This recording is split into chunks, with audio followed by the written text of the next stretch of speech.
Today is the lunar observance day, and it's also a Tuesday. So Tuesday night is question and answer night. So you have a few questions. In the time of the Buddha, the monks might sit and discuss the Dhamma on the new moon and full moon night. So we'll sit and discuss the Dhamma following the ancient tradition. So the first question: why is it that the Buddha had to answer a question after people asked for 3 times?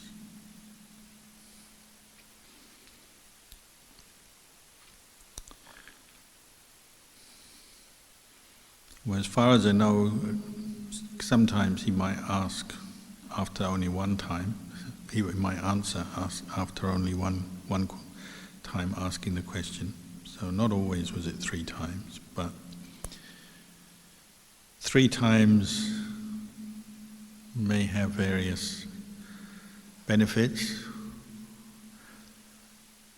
If you ask a question once, maybe you're not sure of yourself, sure of your intention yet, why you're asking.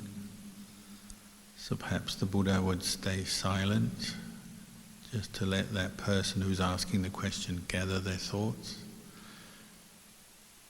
And then if they ask a second time, then they're further strengthening that intention to ask the Buddha to get an answer. So by the 3rd time,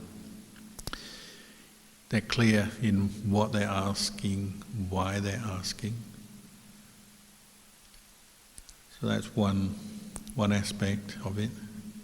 In Buddhism, often we do things in triplet because it strengthens your intention, makes you more mindful when you repeat something 3 times. So like we bow, Buddha, Dhamma, Sangha, or bow to a teacher 3 times.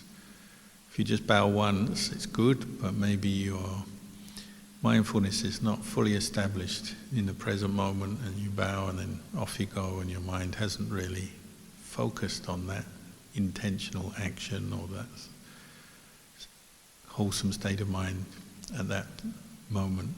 If you do 3 times, then you're making it really strong. Another aspect is that the Buddha was asked many different kinds of questions, some useful, some not so constructive or useful. So sometimes he stayed silent and didn't answer certain questions, perhaps because the question wasn't formulated from a place of wisdom or understanding, or it wasn't really a relevant or useful question for the practice. So the Buddha chose not to answer. Or occasionally the question was a question that might lead to quite an answer that the one posing the question wouldn't be so happy to hear. And the Buddha was perhaps trying to preserve their faith and their peace of mind by not answering directly that question, because he knew the answer would be a difficult one to accept. So there's one occasion, the famous one, is somebody asked about the kind of karma that actors and comedians and entertainers make. And the Buddha didn't respond immediately, so they asked 3 times. And then the Buddha pointed out that they're making some negative karma through their actions, because they're encouraging states of mind that are not based in mindfulness and wisdom, encouraging sensuality, increasing people's mental defilements perhaps, and that would not lead to their peace or their liberation. So it wasn't the answer that the person asking the question wanted to hear.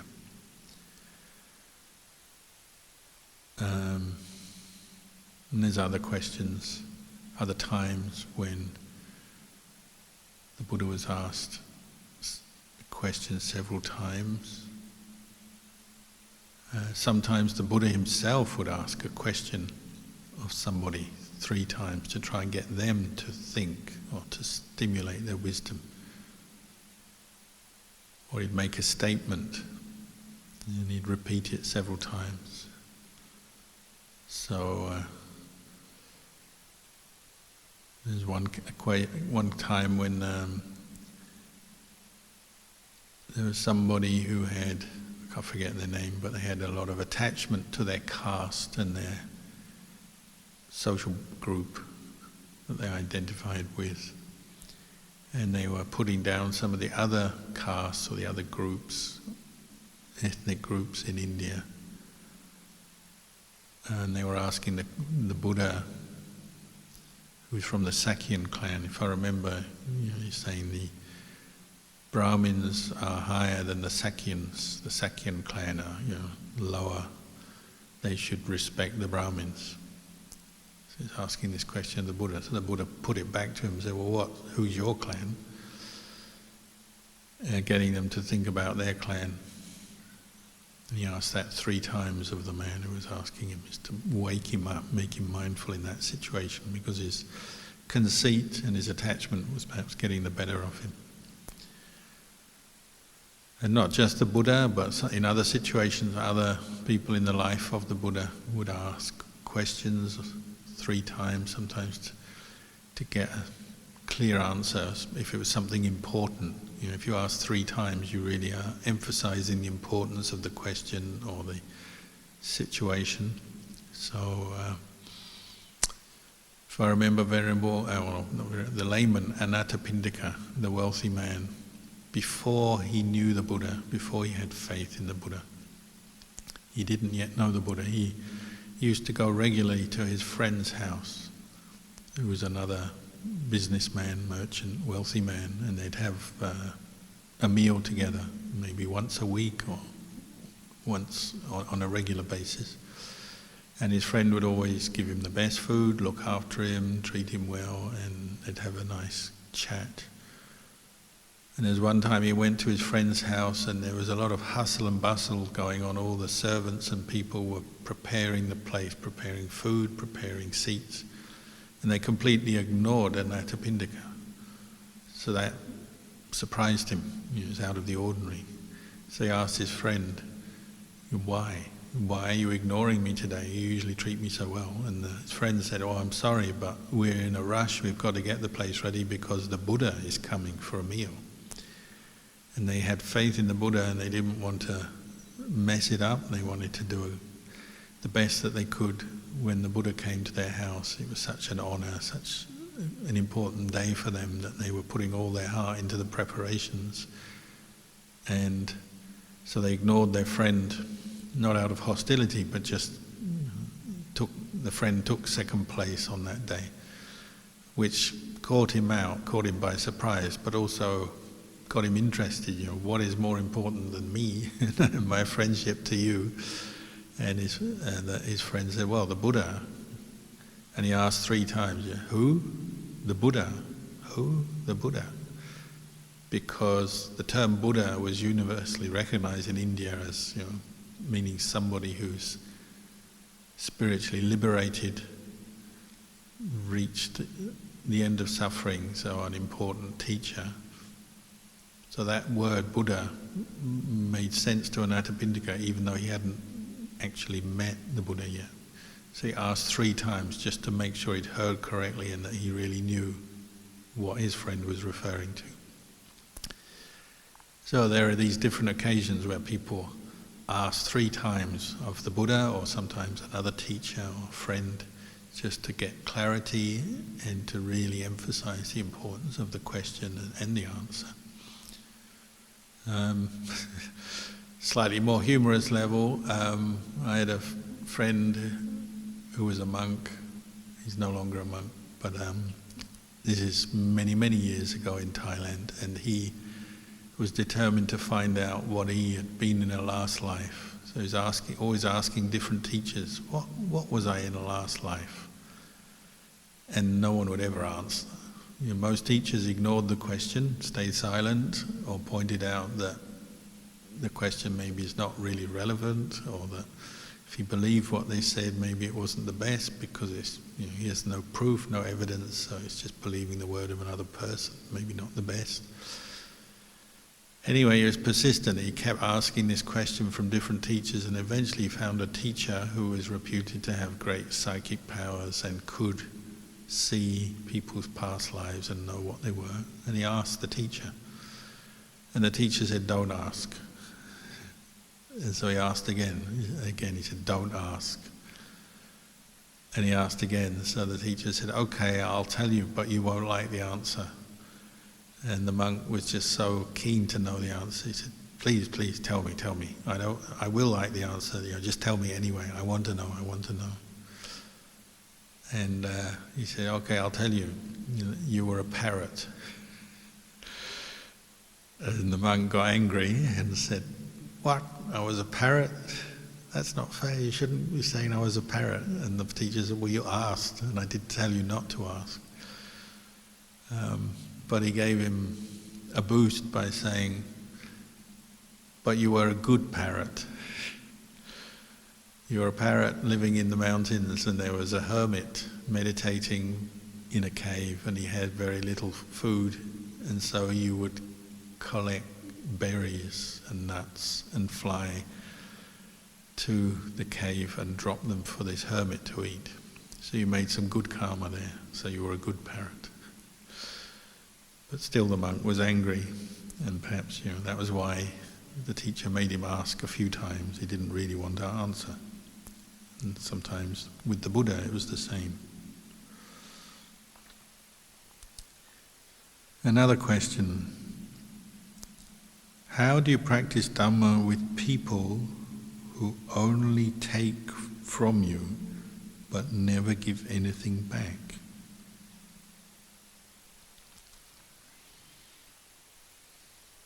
Patience. It all depends on the situation, because there are some people who take from you but don't give anything back, and there's no other way around it, and that's because they're just babies. Babies take from their parents all the time and are not able to give anything back because they're not in a position to. So how do you practice with babies? Well, you practice patience, compassion, loving kindness, and you just give and give and give.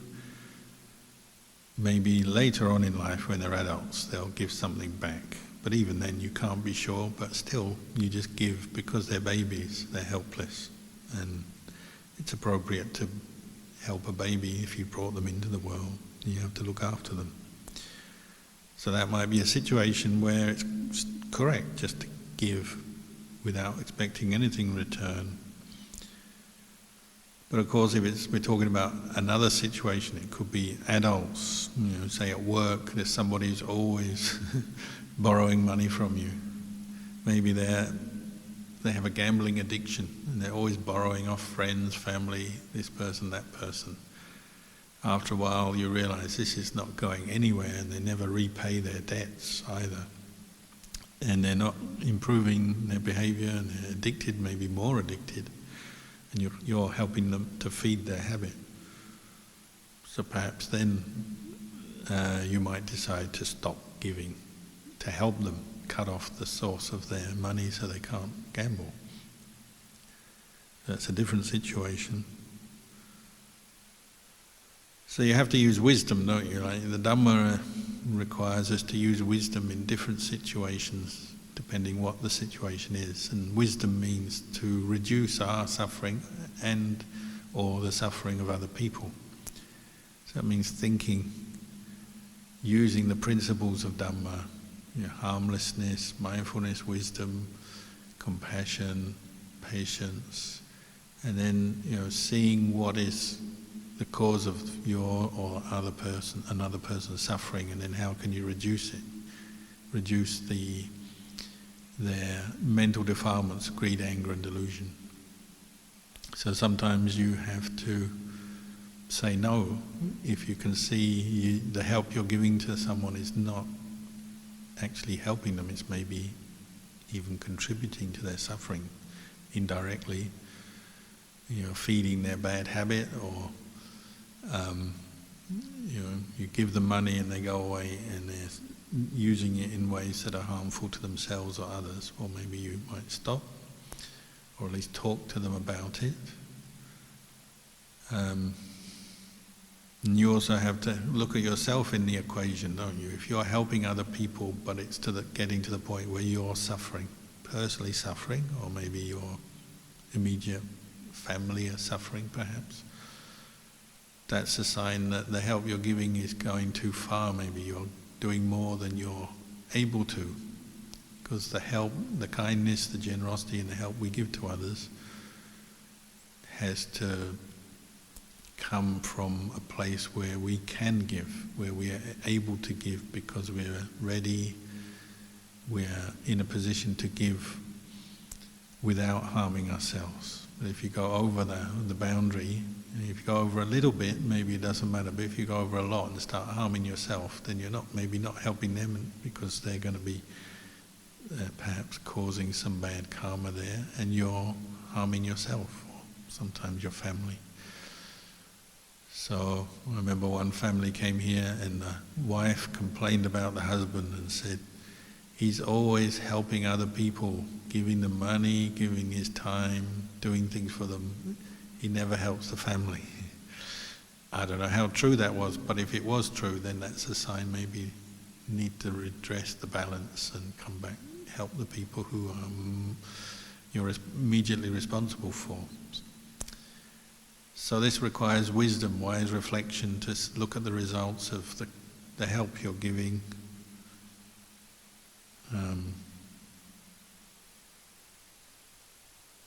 And the results of your giving.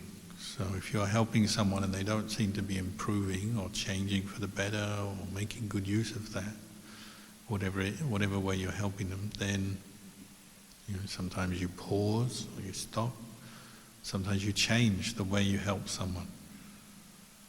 So instead of giving somebody money because they're going to go and drink it away on alcohol, or spend it on alcohol, or gamble it away, maybe you just give them the essentials like food or shelter, or just give them some words of advice, but you don't actually give them money because you know they can't control themselves and it will feed a habit. Or if somebody is very selfish in their behavior, maybe you just quietly leave them alone and let them think about what they're doing. Maybe by leaving them alone, then they'll change, like they'll reflect on their behavior, perhaps. So we use wisdom, and wisdom is always about thinking how to reduce and end suffering for ourselves, for others. And sometimes we have to adjust. You might help somebody for a period of time, and then you realize it's not leading to any improvement in them, in you, and the situation is getting worse, so you may change. Or other times you help and it is improving and you can carry on. But you need to wisely reflect and be willing to adjust according to the situation, the people, and so on. And you learn that through meditation, don't you? When you're meditating and you make your mind, bring up mindfulness, make your mind more calm or still, then you can perhaps see things more clearly and what you need to do in a certain situation with another person.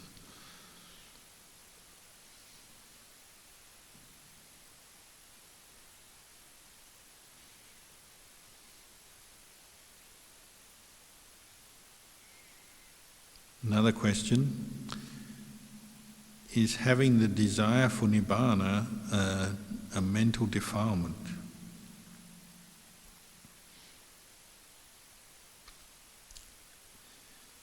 Well, again, it's something you need to look at, the nature or the quality of that desire. Not all desire is necessarily mental defilement, rooted in ignorance, greed, anger. It can be rooted in wisdom and wholesome qualities like faith, wisdom.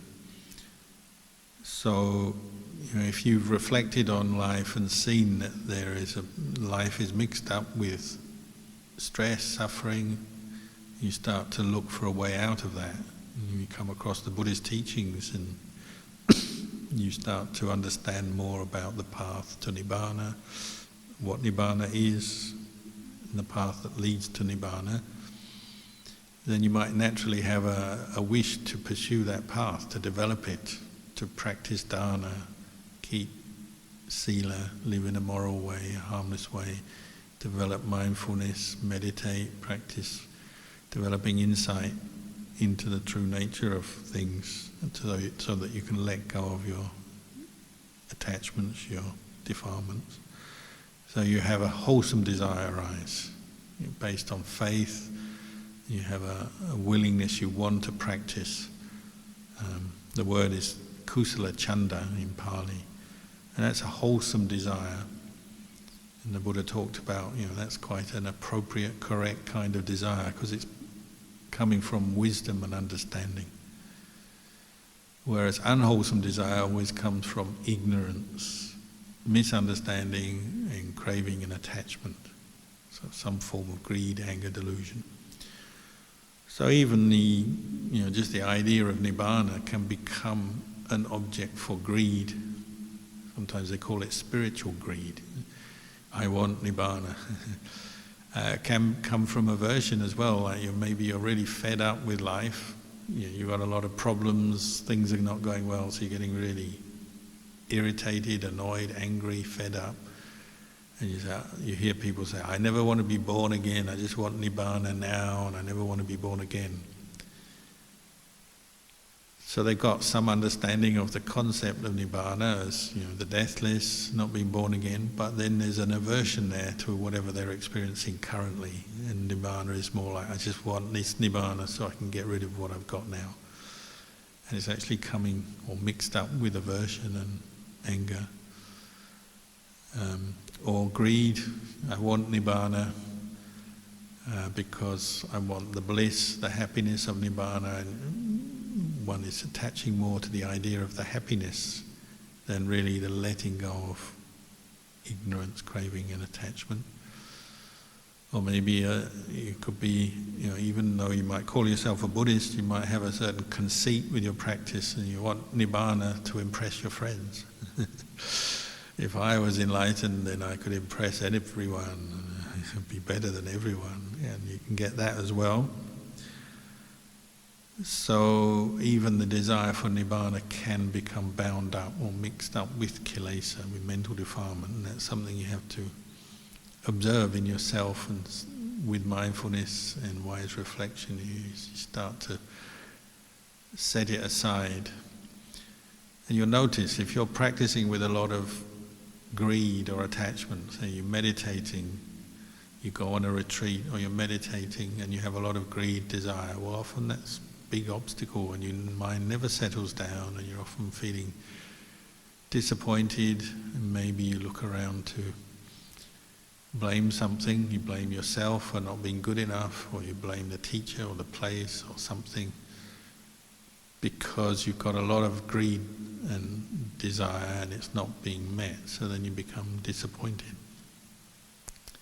So you have to look at the results of what you're doing and the attitude and the mental states you're experiencing, and you'll notice if there's suffering associated with your meditation and your general practice. Well, maybe part of that is fed by unskillful desires for results. I want results, I want peace, I want Nibbana. And you have to start separating out the wholesome desires from the unwholesome desires. And the wholesome desire you nurture and bring up, and the unwholesome ones to be seen and let go of.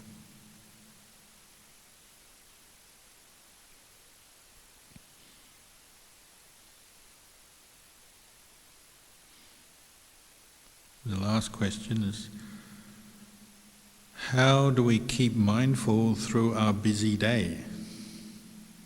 Good question. And that one comes up almost every week in the monastery. Somebody asks that. Practice. Practice makes perfect.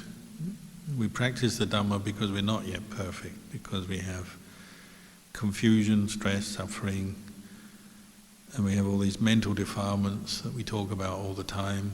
We have laziness and stubbornness and greed and selfishness and jealousy and envy, and we have irritation and aversion and hatred and all kinds of negative mental qualities that keep coming up in the mind. And one of the basic facts about mental defilement when they're in the mind is they are accompanied by agitation. They agitate the mind, take away our mindfulness, push us towards more attachment, more delusion, more confusion, more suffering. And they agitate us. So every time you are not mindful, your mind tends to go towards agitation.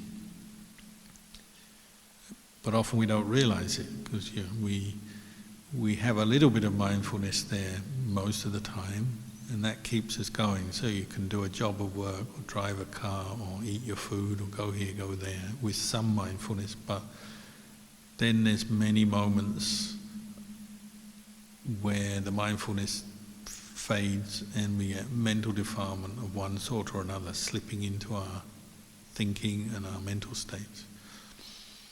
And then we have another moment of mindfulness just to keep us on track. So you see it, say you're driving a car, you're not perfectly mindful, and if the more you practice mindfulness, the more you recognize that. You're driving your car trying to focus on the driving on the road, but there'll be times when your mind drifts off and starts imagining things, planning things, thinking about unconnected things to the driving. And then you realize, and you come back to the road or to the task of driving. And you'll notice that, but those moments when you're not mindful, the mindfulness is gone and the mind is drifting.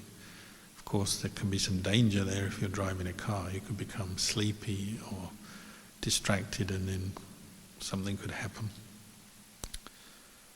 So, whatever activity, you obviously in the course of your day, you're not able to do sitting and walking meditation all the time, unless you're on a retreat, perhaps.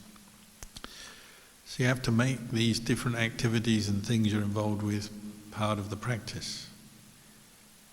So practice mindfulness of driving, of typing, of talking, of eating, of going here and going there. And read the Satipatthana Sutta once in a while. Read the mindfulness, 4 foundations of mindfulness teaching the Buddha gave.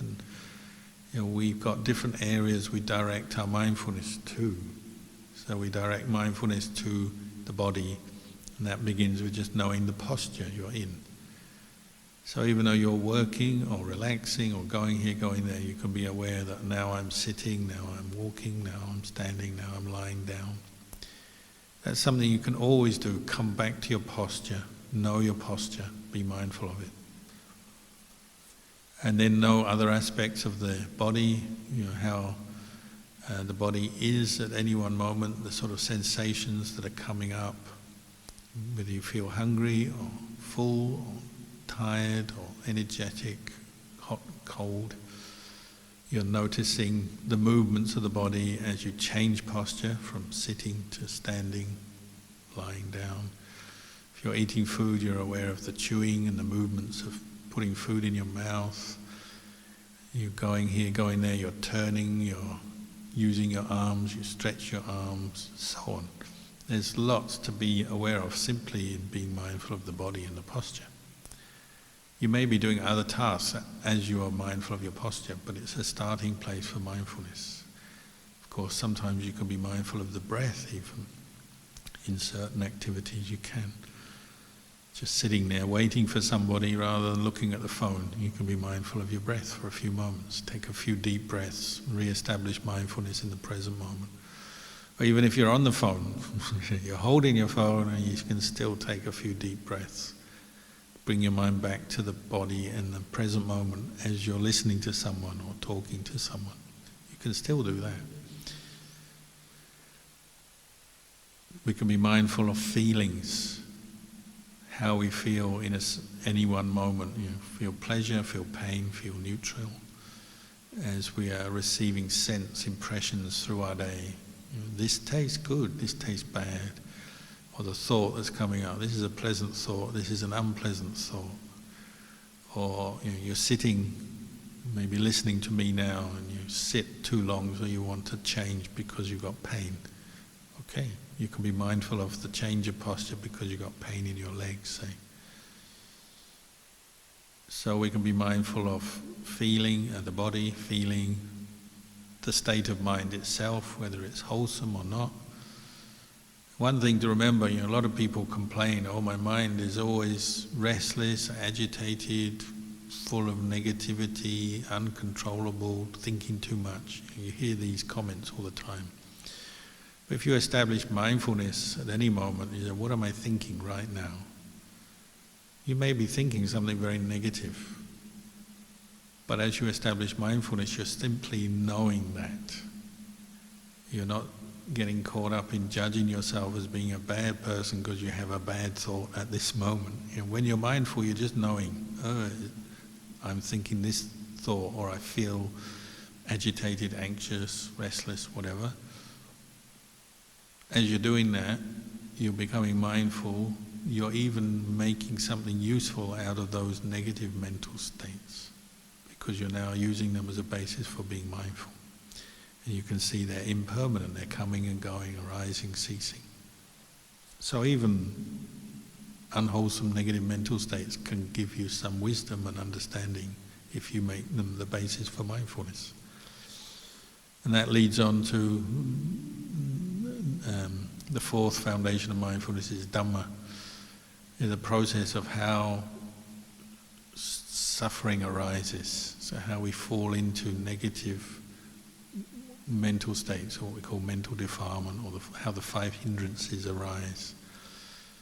And then how to abandon them, how to abandon the hindrances, all the kind of qualities we need to bring up to abandon states of suffering. So you could involve contemplating the 7 factors of enlightenment. We just chanted the Bojjhanga Paritta. You could go to that Paritta, read the translation, and that will give you the information you need. 7 factors of enlightenment include mindfulness, establishing mindfulness, reflecting on the Dhamma, investigating the Dhamma, Dhamma-vicaya, bringing up viriya, energy, and from that we get piti, rapture, interest in the practice, in watching the mind. From that we get passaddhi, tranquility of body and mind, samadhi, stillness, and then upekkha, equanimity. So in the beginning we're reflecting on that, you're just learning the words, thinking about them and how they apply, but establishing mindfulness can be bringing up mindfulness in a situation and reflecting on the Dhamma of that situation. Whether your mind is peaceful or not, if it's agitated, stressed, suffering, how to abandon the causes of that suffering. This is what we call mindfulness of the Dhamma. So there's 4 foundations of mindfulness which you can bring up at any time, even though you're going through your busy day. You can be mindful of the precepts, and that's also teaching you the Dhamma. Whether you're keeping the precepts or not, you can be mindful of a particular meditation object in a situation, such as the breath or loving kindness. You can reflect on the Dhamma through your day, and that makes you more mindful. Listening to Dhamma makes you mindful.